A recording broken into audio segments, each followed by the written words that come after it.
નમસ્કાર મિત્રો, હાલમાં જેવા પ્રખ્યાત સ્વામિનારાયણ સંપ્રદાયનો વિવાદ સુરેન્દ્રનગરમાં પણ પહોંચ્યો છે અને રઘુવંશી સમાજ લાલ ગુમ હોવાનું બહાર આવ્યું છે.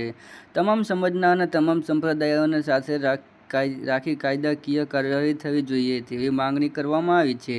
ત્યારે સ્વામિનારાયણ સંપ્રદાયના બેફામ વાણી વિલાસ કરીને સનાતન ધર્મને નીચો બતાવવા ગમે તેવી વાતો બોલી તેમના ખુદના પુસ્તકો લખી ગમે તે કરી સ્વામિનારાયણ સંપ્રદાયના સાધુઓ શિક્ષા મંત્રી કોના દ્વારા માન્ય થઈ આ જવાબ આપે તેવું સુરેન્દ્રનગરના શહેરના રઘુવંશી સમાજે માંગણી કરી છે.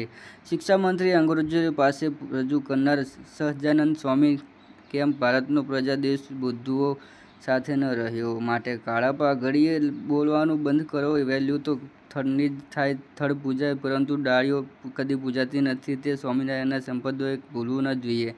આ આક્રોશ સાથે રઘુવંશી સમાજે ન્યાયની માગણી કરી છે. જી હા મિત્રો, તમને એ પણ જણાવી દઈએ કે આ હતા આજના તાજા સમાચાર અને અમારી ચેનલ પર નવા હો તો લાઇક, શેર અને સબસ્ક્રાઈબ કરી દેજો. ધન્યવાદ.